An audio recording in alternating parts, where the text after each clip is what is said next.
We have Professor Namrata Sharma, Chairperson Scientific Committee of AIOS, with a talk on types of riboflavin and current status of accelerated cross-linking.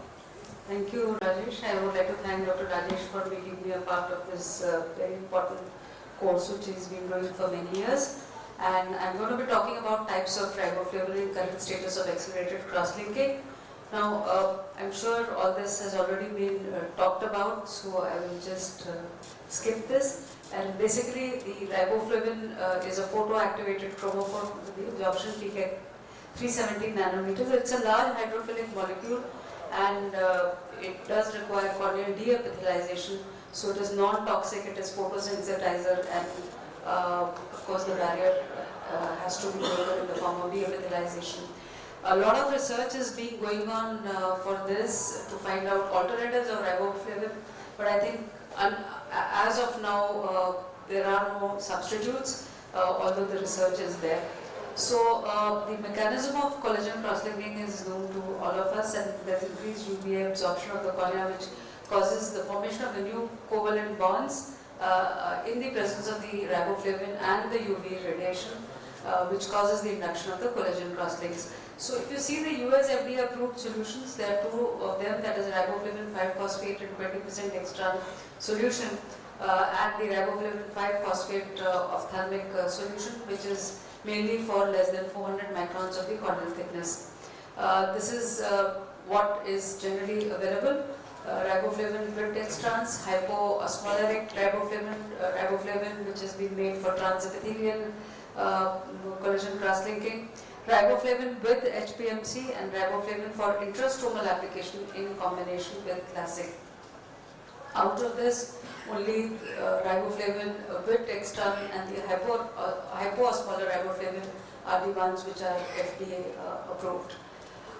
Basically, it is important to understand that the dextran-based riboflavin solutions do have osmotic effect of dextran, which reduces the corneal thickness, and the HPMC-based HPMC-based are the ones which will not reduce the corneal thickness, and there's causes increased diffusion rate and reduced loading time.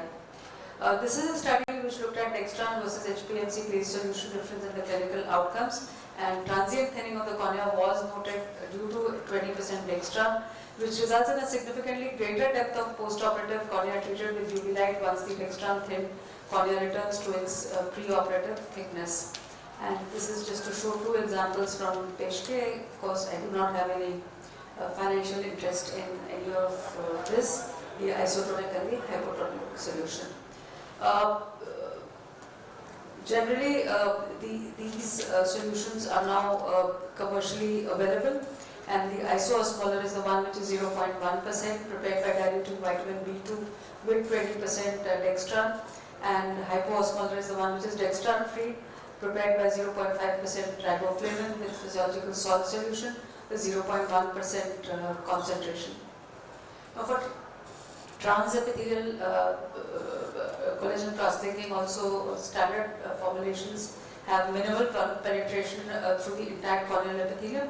So there are methods to increase the transepithelial riboflavin permeability, which can be done by benzalkonium or EDTA or vitamin E TPGS, or even by iontophoresis. Of course, the iontophoresis is not a very practical solution for this, because it may not be available. People have also used oral riboflavin in the dose of 400 milligrams. Oral administration is accompanied by 15 minutes sunlight exposure, and data on ocular bioavailability and dose response relationship of the systemically absorbed riboflavin is limited, and coupled with that, it can cause side effects like increased risk of sunburn and photoaging of the skin.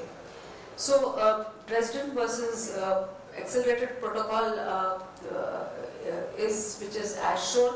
And the basic idea is that the total energy which is there should be 90, where that is 3 milliwatt per centimeter square for 30 minutes, or it is 6 into 15 or 9 into 10 or 15 into 6 as per the accelerated protocol.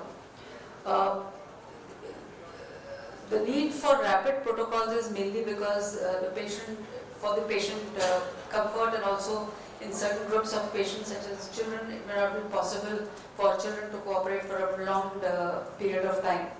Now, there are various studies which have compared standard versus accelerated cross-linking, and there is a difference in the demarcation line. This was a retrospective study which looked at it, and demarcation line was more superficial with accelerated collagen cross-linking as compared to with standard cross-linking. And this was a meta-analysis of more than 1,000 plus eyes, and they concluded that consideration of the less corneal thinning favors the accelerated cross-linking, whereas the deeper demarcation line and greater changes in the minimum keratometric values in collagen cross-linking may indicate a higher treatment efficacy. So, conventional cross-linking as well as accelerated cross-linking provides successful results as far as the strengthening of the corneal tissue is concerned. Again, epi of standard and epi of accelerated cross-linking 5-year results showed that there was no difference in terms of mean depth of corneal stromal demarcation line, and there were similar visual and topographic outcomes at 5-year follow-up. I think in all these cases it is important to have a long-term follow-up studies, because we know that the collagen turnover rate is 7 to 8 years. Now, this was accelerated collagen cross-linking in pediatric eyes, and again it showed stable keratometry and corneal thickness till 36 months of follow-up. Accelerated cross-linking can be pulsed or continuous, normal fluence versus high fluence. It could be pachymetry based, which has become the norm now, and you can also have photorefractive intrastromal cross-linking as well as the LASIK extra.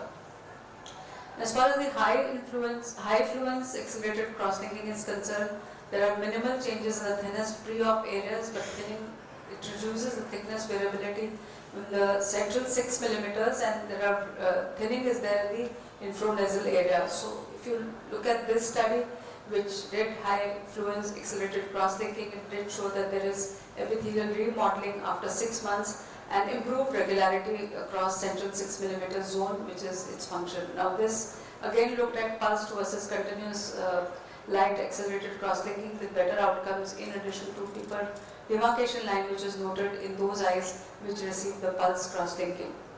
This is just to show the same, and also the confocal pictures of the same.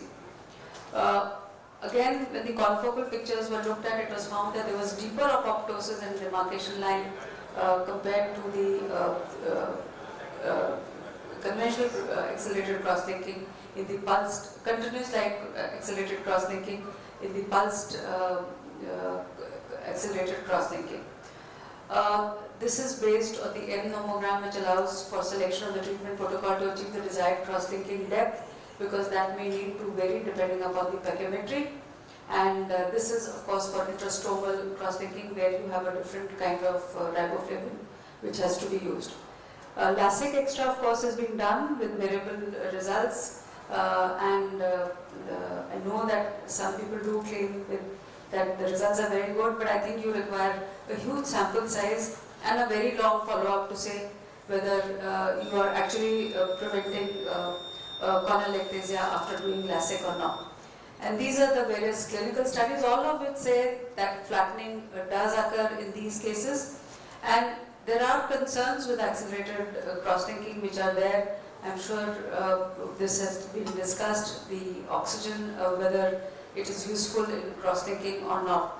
So I think limitations are there in the current literature, and there is variability in terms of progression criteria, grading methods, riboflavin solutions, and the soaking time, as well as UV radiation and the follow-up period. And to conclude, accelerated cross-linking safely allows corneal stiffening in cases of progressive keratoconus. There are variable results reported in different studies, and the effects have shown to be nearly similar to the standard cross-linking, but short and mid-term results are only available, and we really need to look at the long-term results of the same in a longer group, in a larger group of patients, and particularly the high-risk groups such as young children, syndromic associations, which need to be evaluated separately from the general population. So thank you very much for your kind attention. Thank you Dr. Namrata, for a very nice overview and complete overview, I would say, on Riboflavin and all these newer modalities. One thing you mentioned, meanwhile I just invite Professor Amit Gupta for his talk on IOL power calculation in eyes with keratoconus, which again is a big issue. Cataract and keratoconus, what will you do? how will you calculate the IOL power? That's an important issue. One thing I wanted to know from you that there was a couple of reports about oral riboflavin being given, and how much do you think is the practicality of such a thing in particularly in a country like India? I know that there are studies which have been done, but personally I would not have any experience. I don't think it's a viable issue, or it's a feasible proposition, although for the research purposes or for otherwise, just to see whether it works or not, you can do it. Madam, I have a question for you. We keep talking about the demarcation line, and it really doesn't. No, I can answer it now. It really doesn't have any value.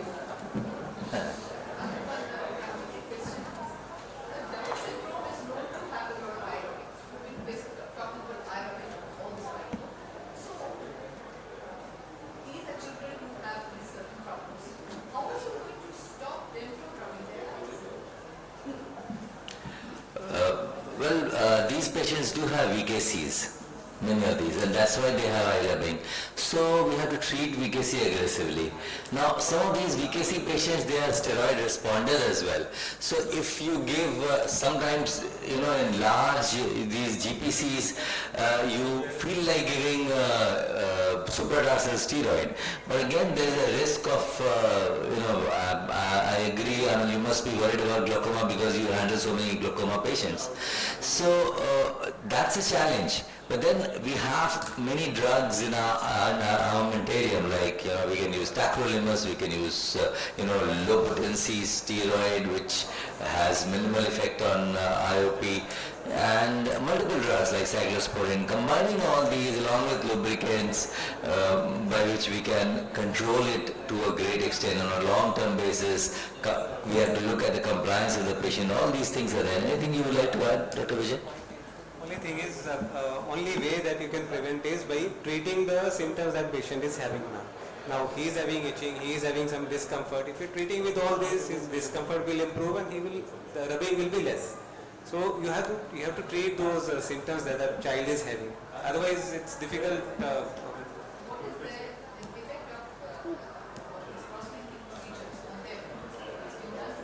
It's being done, yes. Under GA, especially in younger children. It is done, but after controlling VKC. Because if the child keeps rubbing eyes, the effect of cross-linking is not that good in these cases, and in addition to that, the risk of subepithelial haze is also very high in these cases. Another problem is obtaining a good sham plug imaging in these children because they are not cooperative. Yeah. It's very, very difficult to obtain a good imaging. Yeah. That's a practical issue.